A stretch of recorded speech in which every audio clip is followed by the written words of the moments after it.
وعلى آله وصحابه أجمعين أما بعد فأعوذ بالله من الشيطان الرجيم بسم الله الرحمن الرحيم يا أيها الناس اتقوا ربكم الذي خلقكم من نفس واحدة وخلق منها زوجها وبث منهما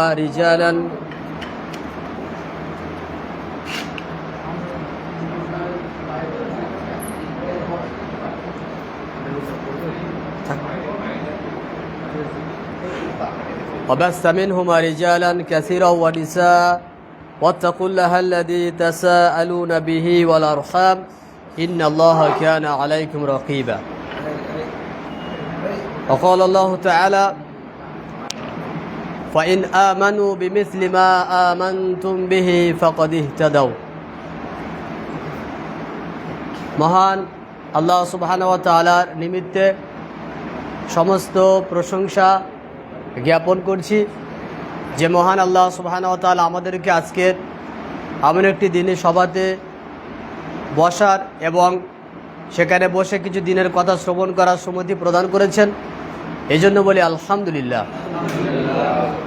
অতঃপর আমাদের শেষ নবী শ্রেষ্ঠ নেতা রাসূলুল্লাহ সাল্লাল্লাহু আলাইহি ওয়াসাল্লামের প্রতি আল্লাহ সুবহানাহু ওয়া তাআলার পক্ষ হতে অসংখ্য দরুদ ও শান্তি বিবর্ষিত হোক। আল্লাহুম্মা সাল্লি আলাইহি আল্লাহুম্মা বারিক আলাইহি।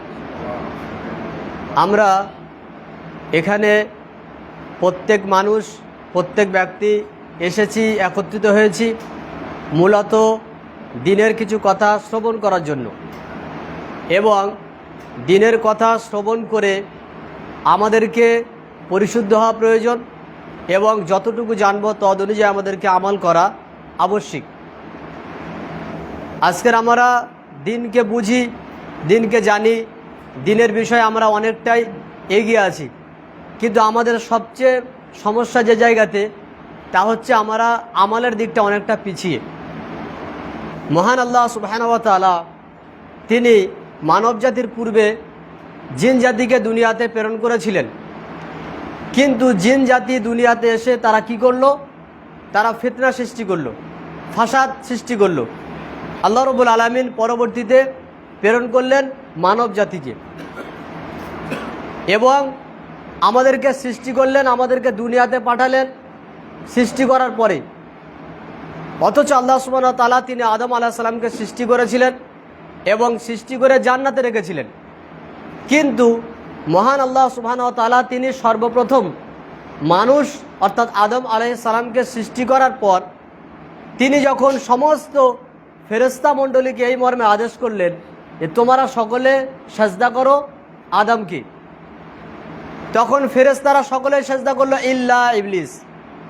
ইবলিস কেবলমাত্র করলো না, আবা ওয়াস্তাকবার, সে অস্বীকার করলো এবং অহংকারীদের অন্তর্ভুক্ত হলো।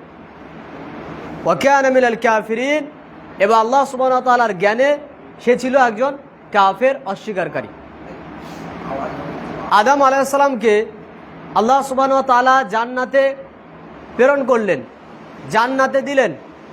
জান্নাতে দেওয়ার পরে তিনি পরীক্ষা করলেন কি দিয়ে? সেই শুরুতেই আল্লাহ সুবহানাহু ওয়া তাআলা ইবলিস যখন সেজদা করলো না, তখন ইবলিস হয়ে গেল আদম আলাইহিস সালামের শত্রু। ইবলিস কেন সেজদা করলো না? আল্লাহ সুবহানাহু ওয়া তাআলা ইবলিসের দুইটি বৈশিষ্ট্য বর্ণনা করেছেন, কি? আবা ওয়াস্তাকবার। এক হলো সে আল্লাহ রাব্বুল আলামিনের বিধান আল্লাহর নির্দেশকে অমান্য করলো, ওয়াস্তাকবার, আর সে অহংকার করলো। তাহলে আমাদের থেকেও বেশি ফেরেশতাদের সমতুল্য জ্ঞানী ছিল কে? ইবলিস। ইবলিসের কি জ্ঞান ছিল কম? না, অনেক জ্ঞান ছিল, কিন্তু ইবলিস মূলত কাফের হয়ে গেল, ইবলিস পথভ্রষ্ট হলো, ইবলিস জাহান্নামীদের দলে চলে গেল। কি কারণে? তা হলো দুইটা কারণ। আবা ওয়াস্তাকবার, সে অস্বীকার করলো এবং অহংকারীদের অন্তর্ভুক্ত হলো। এর পরবর্তীতে আল্লাহ সুবহানাহু ওয়া তাআলা তিনি আদম আলাইহিস সালামকে দিলেন কোথায়? জান্নাতে। যখন জান্নাতে দিলেন, এই সময়ে ইবলিস শত্রু হয়ে গেল কার? আদমের। আদমের শত্রু ইবলিস তখন আদম আলাইহিস সালামকে এবং হাওয়া আলাইহিস সালামের নিকটে এসে বলছেন যে আমি তোমাদের জন্য একজন নসিহত দাতা, তোমাদের জন্য আমি সুপরামর্শদাতা, ইবলিস দুনিয়ার সবচেয়ে বড় এমন একজন শিক্ষক যে মানুষকে গুমরা করার জন্য, পথভ্রষ্ট করার জন্য যত ধরনের রাস্তা সব তার জানা আছে। আমরা এই মর্মে একটা উদাহরণ দিয়ে বোঝাতে পারি। যদি কোনো ব্যক্তি ভালো একজন যোগ্য শিক্ষক হন আর তিনি কোনো প্রতিষ্ঠানে 25 বছর, 30 বছর, 40 বছর যাবৎ শিক্ষকতা করেন, তিনি কিন্তু কোনো ছাত্র গাল হাঁ করলে বুঝতে পারেন যে ছাত্র কেমন। বুঝতে পারে না? বুঝতে পারে, কারণ তার অভিজ্ঞতা। কতদিন শিক্ষকতা করেছেন? 30 বছর ধরে, 40 বছর ধরে। আদম আলাইহিস সালামের যুগ থেকে শুরু করে ইবলিস মানব জাতির পিছনে লেগে আছে কি করে তাকে গুমরা করা যায়, পথভ্রষ্ট করা যায়। তাহলে তার মধ্যে এই মর্মে কতটা দক্ষতা রয়েছে, বিচক্ষণতা রয়েছে। ইবলিস কখনোই কোনো ভালো বান্দাকে দিয়ে ডাইরেক্ট বলবে না যে তুই মদ পান কর, নামাজিকে বলবে না মদ পান করতে। সে কোনোদিন ইমাম সাহেবকে বলবে না যে তুমি ডাইরেক্ট অন্য কোনো জেনার কর্মে লিপ্ত হও, বলবে না। কারণ সে ভালো করে জানে এই শ্রেণীর মানুষরা ডাইরেক্ট এই কাজ করবে না। তাকে কি করবে? প্রথমে তাকে বলা হবে যে আমি তোমার জন্য একজন সুপরামর্শদাতা, কারণ তার সামনে এমন কিছু পেশ করা হবে যেটা ব্যক্তি গ্রহণ করতে পারে। কারণ সেই ট্রেনিং, সেই রাস্তা, সুন্দর পরিকল্পনা ইবলিসের জানা আছে। ইবলিস আদম আলাইহিস সালামের নিকটে এসে বলছে কি আমি তোমাদের জন্য একজন সুপরামর্শদাতা। কি পরামর্শ? যদি তোমরা গাছের নিকটে যাও তাহলে তোমরা এই জান্নাত থেকে কখনোই বের হবে না, কিন্তু যদি তোমরা গাছের নিকটে চলে গেছো তাহলে তোমরা একটা না একটা সময় জান্নাত থেকে বের হয়ে যাবে। যে কোনো মানুষ জান্নাতের একবার নিয়ামত পেলে সে জান্নাত থেকে বেরোতে চায় না। ইবলিস ঠিক বলল উল্টোটা। আদম আলাইহিস সালাম একটা পর্যায়ে তিনি শিকার হয়ে গেলেন, ইবলিসের শিকারী। এক পর্যায়ে আল্লাহ সুবহানাহু ওয়া তাআলা তিনি আদম আলাইহিস সালামকে বের করে দিলেন জান্নাত থেকে। এরপর আল্লাহ রাব্বুল আলামিন পবিত্র কোরআনে উল্লেখ করছেন, সূরা বাকারার মধ্যে উল্লেখ করা হয়েছে, সূরা আরাফের মধ্যে উল্লেখ করা হয়েছে, সূরা তাহার মধ্যে উল্লেখ করা হয়েছে। সূরা তাহার 123 নম্বর আয়াতে আল্লাহ সুবহানাহু ওয়া তাআলা এসে বলছেন ফা ইম্মা ইয়াতি আন্নাকুম মিন্নি হুদান ফামানিত্তাবা হুদায়া ফালা ইয়াযিল্লু ওয়ালা ইয়াশকা। আমার পক্ষ থেকে তোমাদের নিকটে যাবে কি? হেদায়াত। যাও, তোমার একে অপরের শত্রু হয়ে দুনিয়াতে চলে যাও, এখান থেকে বেরিয়ে যাও। কোথা থেকে বের করে দিলেন? সম্মানী জায়গা থেকে বের করলেন। কেন বের করলেন? এই একে অপরের ভুল বোঝাবুঝির কারণে। ইবলিস আল্লাহর বিধানকে অস্বীকার করলো এবং আদম আলাইহিস সালাম তিনি ইবলিসের ফাঁদে পা দিলেন। এই কারণে আল্লাহ রাব্বুল আলামিন বের করে দিলেন পরীক্ষা স্বরূপ, যাও তোমরা একে অপরের শত্রু, তবে তোমরা যাওয়ার পরে হেদায়েতের রাস্তা আমি আল্লাহ তোমাদের জন্য খুলে রেখেছি। কেমন রাস্তা হবে? ফা ইম্মা ইয়াতি আন্নাকুম মিন্নি হুদান, আমার পক্ষ হতে তোমাদের নিকটে যাবে হেদায়াত। তাহলে হেদায়াত মূলত কার নিকট থেকে আসে? আল্লাহর নিকট থেকে আসে। ফামান ইত্তাবা হুদায়া ফালা ইয়াযিল্লু ওয়ালা ইয়াশকা। আর যে ব্যক্তি আল্লাহ সুবহানাহু ওয়া তাআলার এই হেদায়েতের রাস্তাকে গ্রহণ করবে ওই ব্যক্তি মূলত হেদায়েত প্রাপ্ত, ওই ব্যক্তি গুমরা হবে না। ফালা ইয়াযিল্লু, সে গুমরা হবে না এবং সে চিন্তিত হবে না, দুঃখিত হবে না। উক্ত আয়াতে আল্লাহ সুবহানাহু ওয়া তাআলা মানুষের গুমরাহিতার কারণ উল্লেখ করলেন কি? যদি কোনো ব্যক্তি আল্লাহর রাস্তাকে ছেড়ে দেয়, যদি কোনো ব্যক্তি হেদায়েতের রাস্তাকে পরিত্যাগ করে তাহলে ওই ব্যক্তি গুমরা, ওই ব্যক্তি গুমরা। আমরা স্বাভাবিক গতিতে দেখি যে মানুষ কত ধরনের পাপ করে, কত ধরনের গুনাহ করে।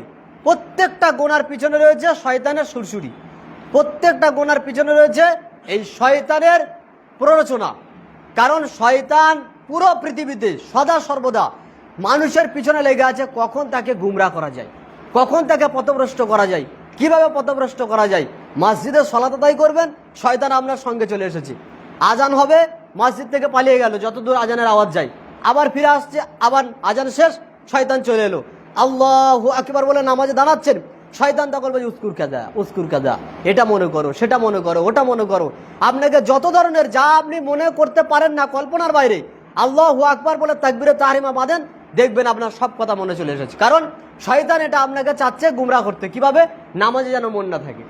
তাহলে একজন নামাজি ব্যক্তি যে প্রত্যেক দিন 5 বার নামাজ পড়তে আসে, তার পিছনে শয়তান যদি এত হুন্ন হয়ে ঘুরে বেড়ায়, তাহলে যারা আপনার রাত দিন 4 দোকানে আড্ডা পিটে তারা কি হেদায়েত প্রাপ্ত? তারা কি সদা সর্বদা আল্লাহর কথা স্মরণ করতে পারবে? কেন পারবে না? আরো বেশি সুযোগ ওই সমস্ত জায়গাতে, তার আরো বেশি সুযোগ কিভাবে মানুষকে গুমরা করা যায়। এই জন্য আমাদের গুমরাহিতার রাস্তাটা লক্ষ্য করতে হবে। আজকের পৃথিবীতে যত শিক্ষা রয়েছে, কোনো শিক্ষা কোনো দিন আপনাকে এই মর্মে শিখাবে না যে শয়তান বলে একটা শক্তি রয়েছে যে তোমাকে সদা সর্বদা পাপ কাজের দিকে নিয়ে যেতে চায়, শেখাবে না। যদি এটা শেখানো যায় তাহলে পৃথিবীতে যত ধরনের পাপ কর্ম রয়েছে আপনি ছাড়তে বাধ্য, কারণ আপনি শয়তানে বিশ্বাসী। আর এক শ্রেণীর মানুষ যারা শয়তানকে বিশ্বাস করে না, জিনকে বিশ্বাস করে না, এই যে শয়তানকে বিশ্বাস করি না, এটাও কিন্তু একটা শয়তানি। কারণ শয়তান তাকে বুঝিয়ে দিয়েছে তুই বল যে আমি শয়তানকে মানি না, এটা বললে আরো বেশি সুযোগ, এটা বললে আরো বেশি সুযোগ। শয়তানকে বিশ্বাস করি না কেন? শয়তান বলে কেউ নেই, তাহলে আমি পরকিয়া করতে পারবো। শয়তান বলে কেউ নেই, শয়তানকে মানি না, তাহলে আমি চুরি করতে পারবো। শয়তান বলে কেউ নেই, তাহলে মানুষের মাল লুটপাট করে খেতে পারবো। শয়তান বলে কেউ নেই, তাহলে দুর্নীতি দিয়ে আমি দেশ চালাতে পারবো। শয়তান বলে কেউ নেই, তাহলে আমি ওই আপনার সিনেমা থেকে শুরু করে আর নারীদের আপনার উলঙ্গপনা থেকে শুরু করে সব কিছু পাপ আমি করাতে পারবো, কারণ তারা শয়তানকে বিশ্বাস করে না। তাহলে শয়তানের বিশ্বাস যাদের মধ্যে আছে তারা যদি গুমরা হয়ে যায়, তারা যদি পথভ্রষ্ট হওয়ার আশঙ্কা থাকে, আর যারা শয়তানকে বিশ্বাস করে না তারা কতটা গুমরা, তারা কতটা পথভ্রষ্ট। এটা মনে করবেন না যে শয়তানকে বিশ্বাস করে না মানে ওই ব্যক্তি শয়তানকে মানে না, বিষয়টা এমন নয়। শয়তান তাকে এটাই সবচেয়ে বড় বুলি পড়িয়েছে, তুই খালি একবার বল যে শয়তান বলে কেউ নেই, তারপর কি কাজ আছে খালি আমি দেখছি। যত শয়তানি কাজ সব তুই করবি, কিন্তু বলবি মনে মনে কি শয়তান বলে কেউ নেই। সব কাজ শয়তানি কাজ, আর বলবে শয়তান বলে কেউ নেই। এই আপনার মদ ব্যবসা, বিড়ি ব্যবসা, গাঁজা ব্যবসা, এই সব ব্যবসা বন্ধ হয়ে যাবে যদি কেউ এরা বলে যে শয়তান বলে কেউ আছে। তাহলে আল্লাহর রাস্তা হচ্ছে মূল হেদায়েতের রাস্তা। এই রাস্তা যদি আপনি ছেড়ে দেন তাহলে আপনি গুমরা, আপনি পথভ্রষ্ট। কিভাবে পথভ্রষ্ট হবেন? শয়তান আপনাকে পথভ্রষ্ট করবে, শয়তান আপনাকে গুমরা করবে। আমাদের মধ্যে আল্লাহ সুবহানাহু ওয়া তাআলা দিয়েছেন একটা নাফস দিয়েছেন। এই নাফস একটাই, আত্মা একটাই, কিন্তু নাফসের বৈশিষ্ট্যগতভাবে তিন ধরনের হয়। নাফসের বৈশিষ্ট্যগত তিন ধরনের হয়: নাফসে আম্মারা, নাফসে মুতমাইন্না, নাফসে লাওয়ামা।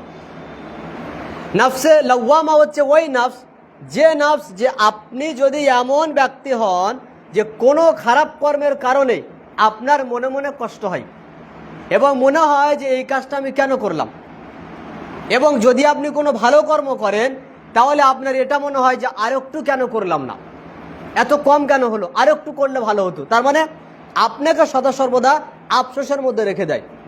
এটা হচ্ছে নাফসে লাওয়ামা। আর নাফসে আম্মারা কি? যখন আপনি দেখবেন যে আপনার সবসময় খারাপ কাজ করতে মজা লাগছে, খারাপ কাজ করতে ভালো লাগছে, খারাপ কাজে সবসময় আপনি লিপ্ত আছেন, আপনি ভালো কাজ বলতে কিছু বুঝেন না, সব আপনার কাছ থেকে খারাপ কাজ, আর এটাই আপনার আসল তৃপ্তি, তাহলে আপনি বুঝবেন আপনার মধ্যে যে নাফস বিদ্যমান এখন বৈশিষ্ট্য ধারণ করেছে, সেই নাফস হচ্ছে নাফসে আম্মারা। আর নাফসে মুতমাইন্না হচ্ছে যখন আপনি কোনো কাজ করবেন এমনভাবে যে প্রত্যেকটা কর্ম আপনি করছেন আল্লাহকে খুশি করার জন্য, প্রতিটা কর্ম আপনি করছেন যাতে আল্লাহ খুশি হন। যত কষ্ট হোক আপনি সেই কাজ করবেন এবং করার পরে আপনি অন্তরে একটা তৃপ্তি অনুভব করবেন, এবং আপনি ততক্ষণ থামবেন না যতক্ষণ পর্যন্ত না আল্লাহর সঙ্গে আপনার মোলাকাত ঘটে। এই ব্যক্তি হচ্ছে নাফসে মুতমাইন্নার অধিকারী। এখন এই নাফস যে আমরা সুন্দর রাখবো, এই নাফসকে আমরা আম্মারা থেকে লাওয়ামা নিয়ে যাব। আম্মারা থেকে লাওয়ামা নিয়ে যাওয়ার পরে লাওয়ামা থেকে আমরা নাফসে মুতমাইন্নায় নিয়ে যাব। নিয়ে যাওয়ার জন্য আপনাকে কি করতে হবে? নাফসের সঙ্গে লড়াই করতে হবে। পৃথিবীতে আপনি আমি সমাজে দেখতে পাই লড়াই করার জন্য আপনার অনেক অস্ত্রের প্রয়োজন হয়, লড়াই করার জন্য দলের প্রয়োজন হয়, লড়াই করার জন্য বাড়ি থেকে বাইরে বের হয়ে যেতে হয়। এগুলো প্রকাশ্যমান লড়াই, কিন্তু এর থেকে আরো কঠিন লড়াই হলো নাফসের সঙ্গে লড়াই করা। নাফসের সঙ্গে লড়াই, যে লড়াই কেউ দেখতে পায় না, শুধুমাত্র নিজেকে রক্ষা করার জন্য, আল্লাহর রাস্তায় নিজেকে পরিচালনা করার জন্য, শয়তানের বিপক্ষে নিজেকে শক্ত রাখার জন্য আপনাকে এই লড়াই রাত দিন করে যেতে হবে, যেটার নাম হলো নাফসের। কার সঙ্গে লড়াই করছেন? নাফসের সঙ্গে লড়াই। আজকের আমরা হয়তো দেখা যাচ্ছে পরেশগারিতে দেখা দিকে বাহ্যিকভাবে অনেক কর্ম করে থাকতে পারি, কিন্তু আমরা নাফসের সঙ্গে লড়াই করার ক্ষেত্রে অনেকটা পিছিয়ে। আপনি রাত্রে সারাদিন সব কিছু করলে, লোকজনকে দেখালেন, রাত্রে আপনি একাকী বাড়িতে শুয়েছেন, এখন আপনি কিভাবে ঘুমাচ্ছেন? আপনার হাতে মোবাইল রয়েছে, আপনি কিছু দেখছেন কিনা? আপনি বাড়িতে গিয়ে কাউকে না দিয়ে সালাত আদায় করছেন কিনা? আপনার সারাদিনের ইবাদতটা আসলে আল্লাহর জন্য হচ্ছে কিনা? ব্যবসা করতে গিয়ে আপনি আসলে মানুষের সঙ্গে প্রতারণা করছেন কিনা? এগুলো কিন্তু কেউ দেখে না, দেখে কে? আল্লাহ দেখে। এই লড়াই আপনাকে করতে হবে কার সঙ্গে? নাফসের সঙ্গে। এবং তার জন্য আপনার অস্ত্র হচ্ছে, মূল অস্ত্র হচ্ছে আপনার এই অঙ্গ প্রত্যঙ্গ। কাল কিয়ামতের দিনে অঙ্গ প্রত্যঙ্গ আপনার বিপক্ষে সাক্ষ্য দিবে। কারণ কি? আপনি তাকে যথাযথ কাজে লাগাননি। আল্লাহ সুবহানাহু ওয়া তাআলার সঙ্গে বান্দার একটা নিবিড় সম্পর্ক গড়ার জন্য আল্লাহ বিধান দিয়েছেন সালাতকে। এই সালাত আপনি যখন আদায় করছেন তখন আল্লাহর সঙ্গে আপনার একটা নিবিড় সম্পর্ক জন্মায়, আর সেই সম্পর্কটা থাকছে আত্মার সঙ্গে। কিন্তু যখন আপনি নিজেকে সালাত থেকে বের করে দিলেন, যখন আপনি নিজে সালাতের মধ্যে আসছেন না, তখন আপনার নাফসের সঙ্গে, আপনার আত্মার সঙ্গে যে আল্লাহর একটা সম্পর্ক, এটা ছিন্ন হয়ে গেল। এখানে আপনাকে লড়াই করে আসতে হবে। আপনার মন চাচ্ছে না, আপনার দিল চাচ্ছে না, আপনি অন্য কোনো কাজ করছেন যে কাজের কারণে আপনি সালাত আদায় করতে পারছেন না। মূলত এটা আপনার ব্যস্ততা নয়, এটা হচ্ছে আপনার শয়তানের ওয়াসওয়াসা। আমাদেরকে এই জায়গা থেকে বেরিয়ে আসতে হবে। নসিহা আমরা অনেক শুনবো, নসিহা আমরা অনেক শুনেছি, কিন্তু লড়াই করার ক্ষেত্রে আপনাকে অত্যন্ত দৃঢ় থাকতে হবে। বিশেষ করে বর্তমান সময়ে এমন পর্যায়ে চলছে, যে কোনো পর্যায়ে আপনি গুমরা হয়ে যেতে পারেন, যে কোনো অবস্থাতে আপনি গুমরা হয়ে যেতে পারেন।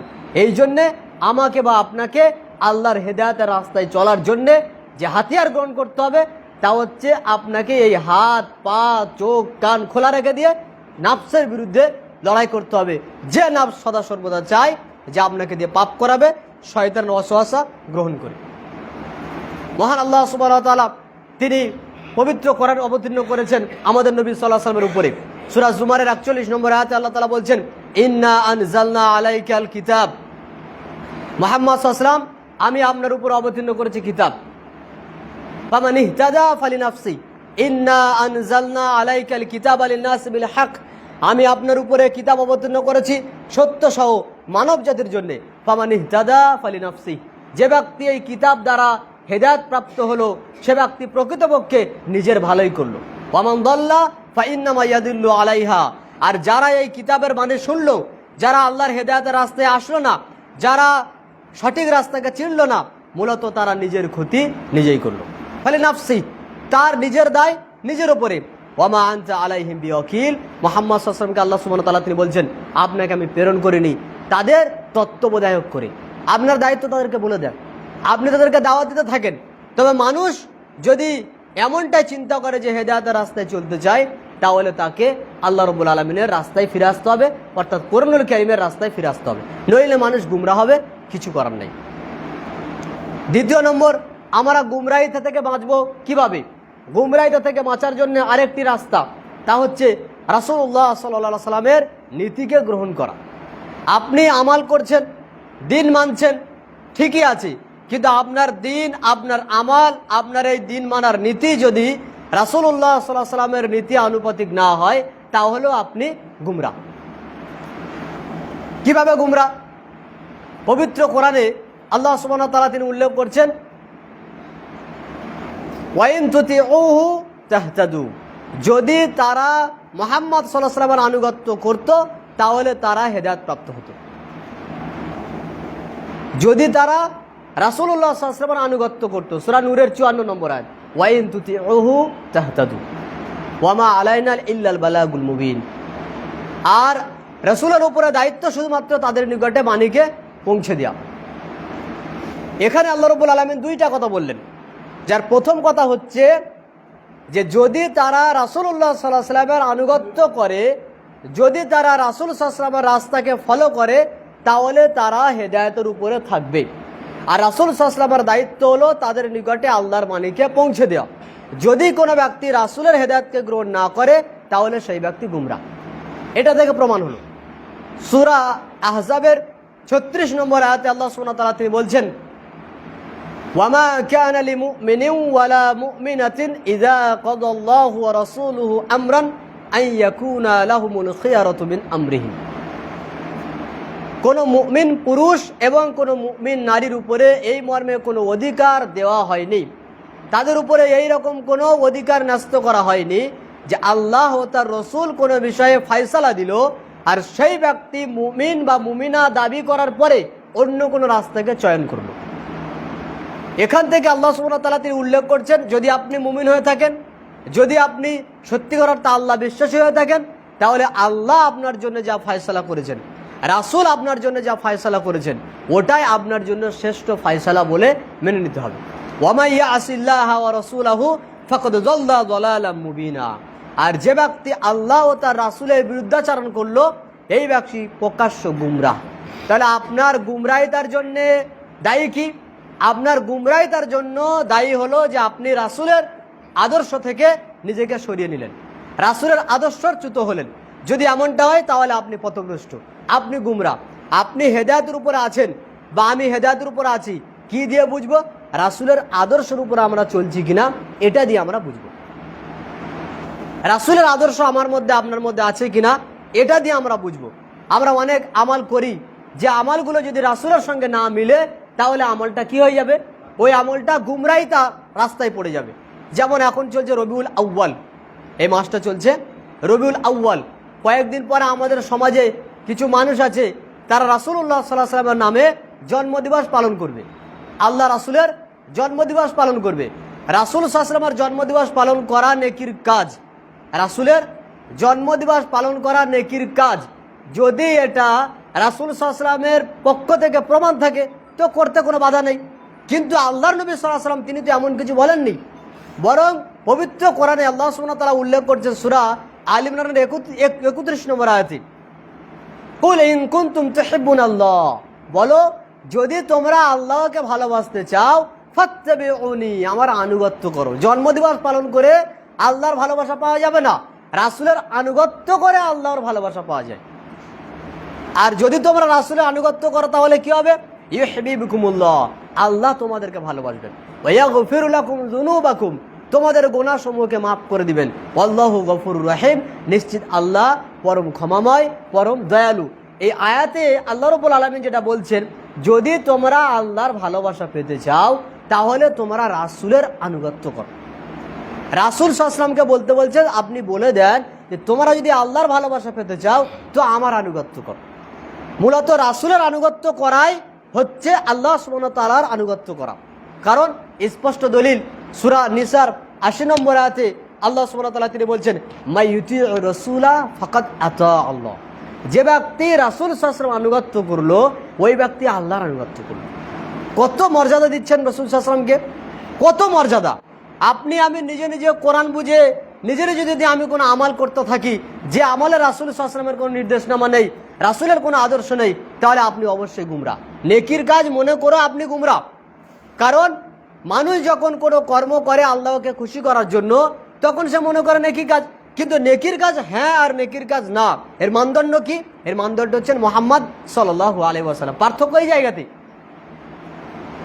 তো আপনি আমি যদি কোনো আমল করি যে আমলটা নবী সাল্লাল্লাহু আলাইহি ওয়াসাল্লাম তিনি আমাদেরকে দেননি, তারপরেও আমরা যদি নেকি মনে করে করি তাহলে কিন্তু সেই আমলটা আল্লাহর নিকটে গ্রহণযোগ্য হবে না। কারণ আল্লাহ রাব্বুল আলামিন নিজেই বলছেন, মাই ইউতিউর রাসূলা ফাকাদ আতা আল্লাহ, যে রাসূলের আনুগত্য করলো সে আল্লাহর আনুগত্য করলো। মূলত আল্লাহ নবী সাল্লাল্লাহু আলাইহি ওয়াসাল্লাম তাই বলেছেন, তাই করেছেন, তাই দেখিয়েছেন যা আল্লাহ বলেছেন। তিনি কিঞ্চিত পরিমাণ কোনো কিছু বেশি কম বলে যাননি। যা আল্লাহ দিয়েছেন, যা আল্লাহ বলেছেন তিনি তাই তাই আমাদের নিকটে পৌঁছিয়ে দিয়েছেন। কাজে আজকের নতুন করে কোনো আমাল তৈরি করার কোনো প্রয়োজন নেই, নতুন করে কিছু আল্লাহর জন্য আল্লাহকে খুশি করার জন্য নেকির রাস্তা বের করার কোনো প্রয়োজন নেই। বের করা মানে হলো রাসূলের থেকে আমরা একটু বেশি বুঝি, এটা প্রমাণ হয়। যে হাদিস আমরা উল্লেখ করতে পারি, সহিহ বুখারীর 5063 নম্বর হাদিস, নবী করিম সাল্লাল্লাহু আলাইহি ওয়াসাল্লামের কোন এক স্ত্রীর নিকটে তিনজন ব্যক্তি এলেন। তিনজন ব্যক্তি এসে বললেন যে নবী সাল্লাল্লাহু আলাইহি ওয়াসাল্লামের আমল কেমন ছিল? তখন বলা হলো রাসূল সাল্লাল্লাহু আলাইহি ওয়াসাল্লাম আমল এমন ছিল কান্নাহুম তাকাল্লুহা, তখন তারা ওই আমলগুলোকে কম করে দেখলেন এবং সাহাবায়ে কেরাম তখন বললেন কি যে আম্মা আনা ফাইন্নী উসাল্লি লাইলা আবাদা, আমি সারা রাত জেগে তাহাজ্জুদ পড়ব আর ঘুমাবো না। দ্বিতীয়জন কি বললেন? আমি সিয়াম পালন করব, ওয়ালা উফতির, আমি কখনো সিয়াম ছাড়বো না। তৃতীয়জন কি বললেন? আতাজিলুন নিসা, আনা আতাজিলুন নিসা ফালা আতাজাওয়াজু আবাদা, আমি স্ত্রীর নিকটে যাব না, বিবাহই করব না, কারণ বিবাহ করলে আমাকে সংসারে জড়িয়ে পড়তে হবে, আমল করা যাবে না। তিনজনের উদ্দেশ্য ছিল নেক আমল করে আল্লাহকে খুশি করা। রাসূলুল্লাহ সাল্লাল্লাহু আলাইহি ওয়াসাল্লাম পরবর্তীতে তাদের সামনে এলেন আর বললেন কি, তোমরা কি এমন এমন বলছিলে? জি। তখন আল্লাহ রাসূল সাল্লাল্লাহু আলাইহি ওয়াসাল্লাম উত্তর দিলেন কি, আমি তোমাদের থেকে বেশি পরেজগার এবং আল্লাহকে বেশি ভয় করি, তারপরও তোমরা শুনে রাখো আমি সিয়াম পালন করি আবার সিয়াম ছাড়ি, তাহাজ্জুদ পড়ি আবার ঘুমাই, অথচ আমার স্ত্রীগণ রয়েছে। ফামান রাগিবা আন সুন্নতি ফালাইসা মিন্নি, যে ব্যক্তি আমার সুন্নাত থেকে বিমুখ হলো সে আমার দলভুক্ত নয়। এখন আপনি রাসূলের সুন্নাত থেকে মুখ ফিরে নিলেন কিনা? যদি আপনার এমন কোনো আমল থাকে যে আমলের উদ্দেশ্য আল্লাহকে খুশি করা, অথচ সেই আমলে রাসূলের নির্দেশনামা নেই, বুঝতে হবে রাসূলের সুন্নাত থেকে আপনি মুখ ফিরে নিলেন। আর কোরআনের স্পষ্ট আয়াত সূরা মাইদার 105 নম্বর আয়াতে আল্লাহ সুবহানাহু ওয়া তাআলা তিনি বলছেন, 7:10 পর্যন্ত বলবেন না টাইম কত?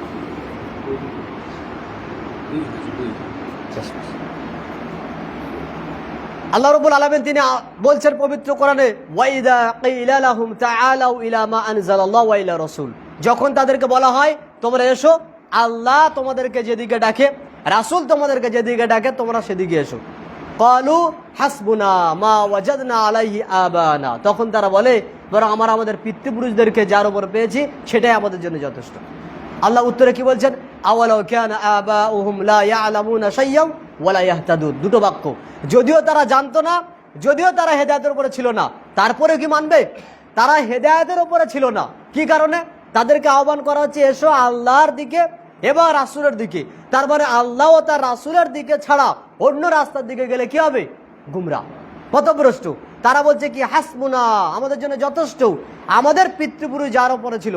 অথচ আল্লাহ বলছেন আওয়ালাউ কানা আবাউহুম লা ইয়ালামুনা শাইয়্যান ওয়া লা ইয়াহতাদুন, তাদের পিতৃপুরুষ রাসূলের এবং আল্লাহ রাব্বুল আলামিনের কিতাবের সঙ্গে সম্পর্ক না রাখার জন্য তারা কি ছিল? জানতো না দিন সম্পর্কে এবং হেদায়েতের উপরে ছিল না। কাজে তোমরাও যদি এই নীতি গ্রহণ করো তোমরাও গুমরাহ, তোমরাও পথভ্রষ্ট।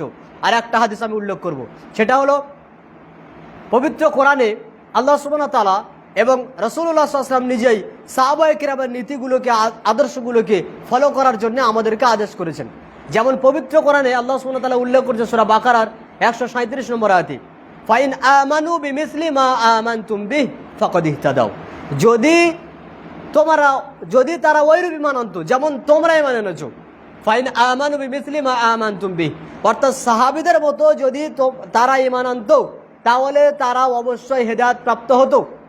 লা তাহতাদু, তারা অবশ্যই হেদায়েত প্রাপ্ত হতো। হেদায়েতের জন্য মাপকাঠি, নেকির জন্য মাপকাঠি কত দূর? রাসূলের আনুগত্য করবেন, কিন্তু সাহাবীদের সেই সমর্থন থাকতে হবে। আর রাসূল সাল্লাল্লাহু আলাইহি ওয়াসাল্লাম সাহাবীদের থেকে নেকির কর্মে আমি আপনি এগোতে পারবো না। যে কোনো আমল যদি আপনি করেন যে আমলটা রাসূল সাল্লাল্লাহু আলাইহি ওয়াসাল্লামের সাহাবীদেরকে ছাড়িয়ে যায়, বুঝতে হবে আপনি গুমরাহ দিকে চলে গেছেন। কারণ এই মর্মে পবিত্র কোরআনে আয়াত উল্লেখ করা হয়েছে সূরা তাওবার 100 নম্বর আয়াতে, ওয়াস-সাবিকুনাল আউয়ালুন মিনাল মুহাজিরিন ওয়াল আনসার ওয়াল্লাযীনা ইত্তাবাউহুম বিইহসান, নেকির কর্মের সবচেয়ে অগ্রগামী ব্যক্তি হচ্ছেন সাহাবায়ে কিরাম, যারা আনসারী এবং মুজাহির। মিনাল মুহাজিরিন ওয়াল আনসার ওয়াল্লাযীনা ইত্তাবাউহুম বিইহসান, এবং তাদেরকে যারা যথাযথ আনুগত্য করেছেন, তারাও এই রাস্তায় চলমান, তাদের আনুগত্য করেছেন। এই ব্যক্তিরার বৈশিষ্ট্য আল্লাহ তাআলা কি বলছেন? তারা সবচেয়ে বেশি নেকির কাজে অগ্রগামী। যদি আবু হুরায়রা, যদি আবু বকর রাদিয়াল্লাহু আনহু, উমর রাদিয়াল্লাহু আনহু, ওসমান রাদিয়াল্লাহু আনহু, আলী রাদিয়াল্লাহু আনহু নবী করিম সাল্লাল্লাহু আলাইহি সাল্লামের জন্মদিবস পালন করে, তাহলে অবশ্যই আমরা সেটাকে মানতে বাধ্য, এটা আমরা অবশ্যই মানব। কিন্তু এই সাহাবায়ে কেরাম কি করেছেন? না। যদি না করে থাকেন তাহলে আপনাকে মেনে নিতে হবে যে আমি বা আপনি আবু বকর রাদিয়াল্লাহু আনহু থেকে রাসূলকে বেশি ভালোবাসি, আমি বা আপনি উমর রাদিয়াল্লাহু আনহু থেকে রাসূলুল্লাহ সাল্লাল্লাহু আলাইহি ওয়াসাল্লামকে বেশি আনুগত্য করি। এটা অসম্ভব, এটা হতেই পারে না।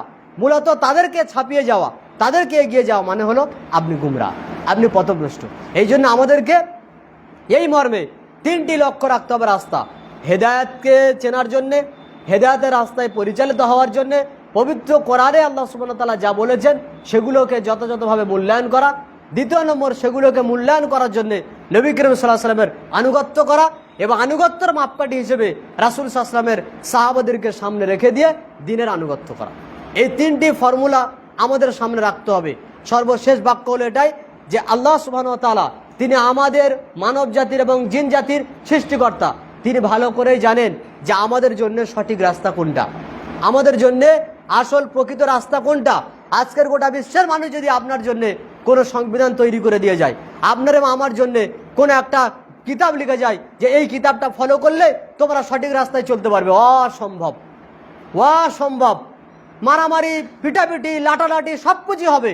কারণ একজন ব্যক্তি কিতাব লিখবে না, আপনি একটা কিতাব লিখলেন, আমি একটা কিতাব লিখলাম, আরেকজন একটা কিতাব লিখলো, সকলেই তাবর তাবর আপনার বুদ্ধিজীবী মানুষ, তারা কিতাব লিখে বলছে আমার কিতাবটা ফলো করো, এটাই সবচেয়ে সঠিক, আমারটা ফলো করো, এটাই শান্তির রাস্তা, আমারটা ফলো করো, এটাই আসল রাস্তা।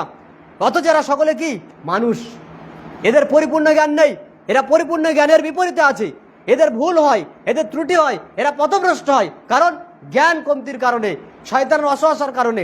তাহলে আপনারা আমার জন্য হেদায়েতের পরিপূর্ণ রাস্তা কে দিতে পারে? কে দিতে পারে? একমাত্র আল্লাহ দিতে পারে। এই জন্য আমাদেরকে হেদায়েতের রাস্তায় চলার জন্য কোনো মানুষের তৈরি করা কথা, কোনো মানুষের বানানো রাস্তা, কোনো মানুষের চয়ন করা রাস্তা গ্রহণ করলে আপনি হেদায়েতের রাস্তায় চলতে পারবেন না। আমাদের হেদায়েতের রাস্তায় চলতে হবে। আমাদের রাস্তা কোনটা সুন্দর, কোনটা মন্দ, কোনটা ভালো, কোনটা সঠিক, কোনটা বেঠিক, একমাত্র তিনি বলতে পারেন, যিনি আমাদের সৃষ্টিকর্তা।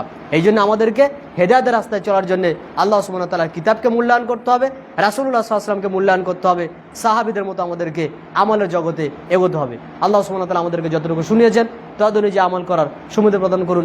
আল্লাহুম্মা আমিন। আসসালামু আলাইকুম ওয়া রাহমাতুল্লাহি ওয়া বারাকাতুহু।